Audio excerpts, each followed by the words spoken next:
নমস্কার। একটা প্রচলিত ধারণা আছে ঈশান কোণ সম্বন্ধে, যে ঈশান কোণ হচ্ছে উত্তর পূর্ব কোণ, এবং বর্তমানে প্রায় 99% লোকই উত্তর পূর্ব কোণটাকে ঈশান কোণ বলে। কেন বলে? না, বাস্তুশাস্ত্রগুলো যেগুলো আছে, সব বাস্তুশাস্ত্রেই উত্তর পূর্ব কোণকে ঈশান কোণ বলা হয়েছে। কেন বলা হয়েছে? না, যে কালে ওই বাস্তুশাস্ত্রগুলো লেখা হয়েছিল, আজ থেকে প্রায় 4500-5000 বছর আগে, তখন ওই উত্তর পূর্ব কোণে সূর্যের বিষুব মিলন হতো। আর তখন ঈশ্বরের নাম হয়েছিল রাম আর কৃষ্ণ। ওই উত্তর পূর্ব কোণে ঈশ্বর রাম এবং কৃষ্ণ নামে উপাস্য হয়েছিলেন। উত্তর পূর্ব কোণে রোহিণী নক্ষত্র আর কৃত্তিকা নক্ষত্র, রোহিণী নক্ষত্রে ঈশ্বর রাম আর কৃত্তিকা নক্ষত্রে ঈশ্বর কৃষ্ণ নামে উপাস্য হয়েছিলেন। এবং ওই দুটো কোণে যেহেতু সূর্যের বিষুব মিলন হতো, তাই ওই দুটো কোণকে ঈশান কোণ বলা হতো। ঈশান কোণ মানে ঈশ্বরের কোণ, যে কোণে ঈশ্বর অধিষ্ঠান করেন।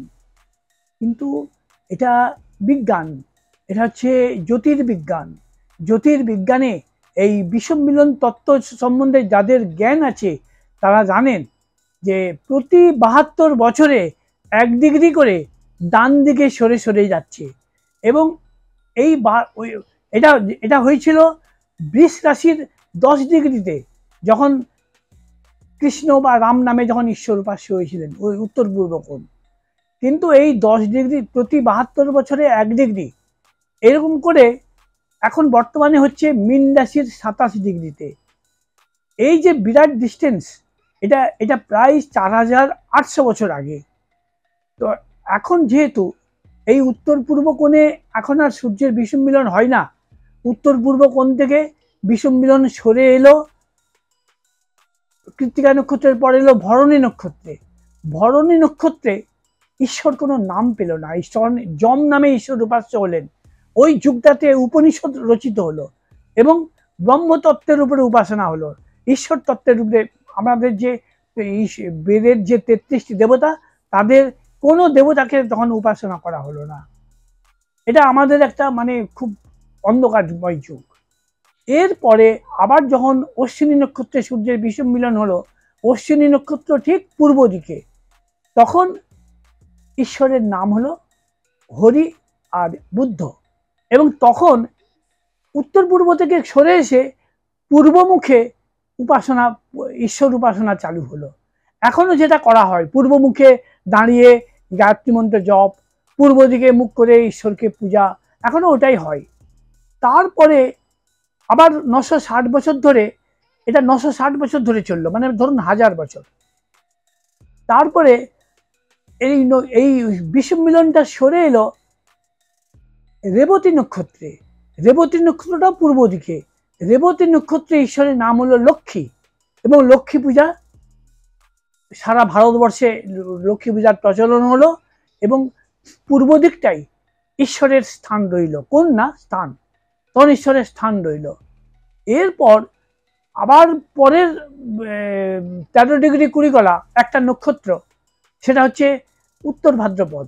উত্তর ভাদ্রপদ নক্ষত্রে যখন সূর্যের বিষুব মিলন শুরু হলো, তখন ঈশ্বরের নাম হয়ে গেল খ্রিস্ট আর আল্লাহ। এবং তখন আল্লাহ আর খ্রিস্ট উপাসকরা ঈশ্বরকে তারা তাদের মতন করে উপাসনা করলো। আমাদের ভারতীয় জাতি আমরা ঈশ্বর হারিয়ে ফেললাম। ওই যুগটাতে আমরা ঈশ্বরের উপাসনা করতে পারিনি। তো এই 960 বছর পার হয়ে আবার এখন বর্তমানে 1998 খ্রিস্টাব্দ থেকে 1038 থেকে 1998, এই 960 বছর আল্লাহর ঈশ্বর নামে ঈশ্বর উপাস্য হয়েছিলেন। এখন 1998 থেকে ঈশ্বর এখন অজন নামে উপাস্য হচ্ছেন। এবং এখন সূর্যের বিষুব মিলন হচ্ছে পূর্ব ভাদ্রপদ নক্ষত্রে। পূর্ব ভাদ্রপদ নক্ষত্রের অধিপতি হচ্ছে, পূর্ব ভাদ্রপদ নক্ষত্রের অধিদেবতা হচ্ছে লক্ষ্মী। তো অধিপতি হচ্ছে বৃহস্পতি গ্রহ, লক্ষ্মী না, আমি ভুল বললাম। অধিপতি গ্রহ হচ্ছে বৃহস্পতি গ্রহ। এবং যখনই বৃহস্পতি গ্রহ যখনই অধিপতি গ্রহ হয়েছে তখনই আমাদের ধর্মাচরণ অত্যন্ত শুদ্ধ এবং পবিত্র এবং ফলদায়ী হয়েছে। তো এই অজনের যুগ আসার পর আমরা ভারতবাসী বা ভারতবর্ষ আবার ক্রমশ উন্নতি করছি।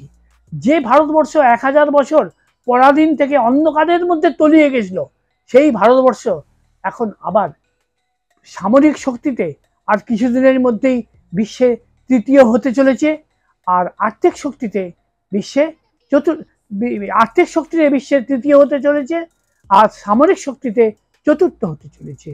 এই যে মানে ঈশ্বরের যুগ, অজনের যুগ, এই অজনের যুগের প্রভাবেই এইটা সম্ভব হয়েছে। যাই হোক, এই অজন দেবতাটা কোন কোনে কোন কোনে অজন দেবতা উপাস্য হচ্ছে? এই অজন দেবতা উপাস্য হচ্ছে পূর্ব ভাদ্রপদ নক্ষত্রে। পূর্ব ভাদ্রপদ নক্ষত্রটা কোথায়? না, মীন রাশির 27 ডিগ্রি থেকে। এই 27 ডিগ্রি থেকে মীন রাশিটা পুরো হয়ে আবার ওটা চলে যাবে মীন রাশির পরে চলে যাচ্ছে, ওটা পার হয়ে চলে যাবে শতভিষা নক্ষত্রে। যাই হোক, এই হচ্ছে ঈশান কোণের তত্ত্ব। আমি আপনাদেরকে ছবি করে দেখিয়ে দিচ্ছি ব্যাপারটা, তাহলে বুঝতে সুবিধা হবে। এটা একটা ছবি দেখুন,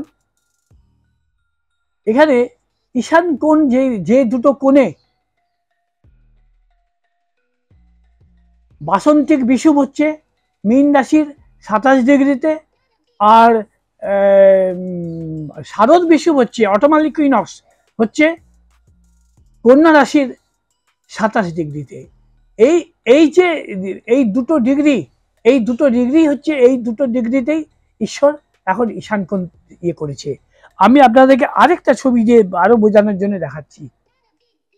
দেখুন, পৃথিবীর 4টে অবস্থা হয়, দুটো বিষুব দিবস আর দুটো অয়ন দিবস। তো এই বিষুব দিবসটা দেখুন, এই যখন বাসন্তিক বিষুব তখন মীন রাশির 27 ডিগ্রিতে, তখন ঈশ্বর অজন নামে উপাস্য হচ্ছেন। আর তার অপোজিটে এটা হচ্ছে শারদ বিষুব।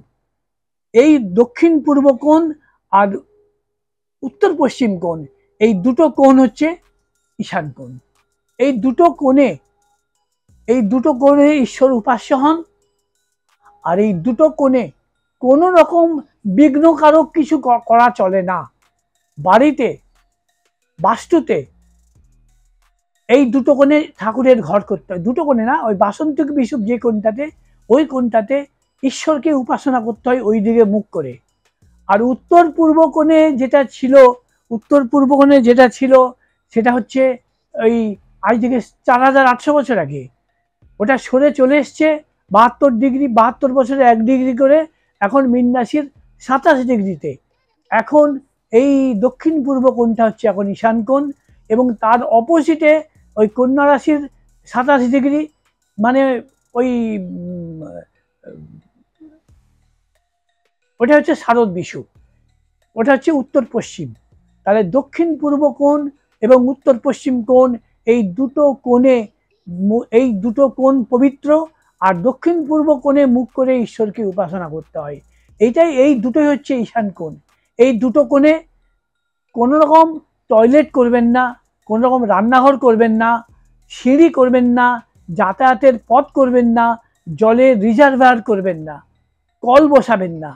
এই দুটো কোণে এইগুলো যদি করেন তাহলে কিন্তু ভয়ঙ্কর বাস্তুদোষের মধ্যে পড়ে যাবেন। এই দুটো কোণে যদি এগুলো করেন তাহলে বাড়িতে অকাল মৃত্যু, দুরারোগ্য রোগ এবং খুব ভয়ঙ্কর ক্ষতি হয়ে যায়, এবং বাড়িতে বংশনাশ হয়ে যায়।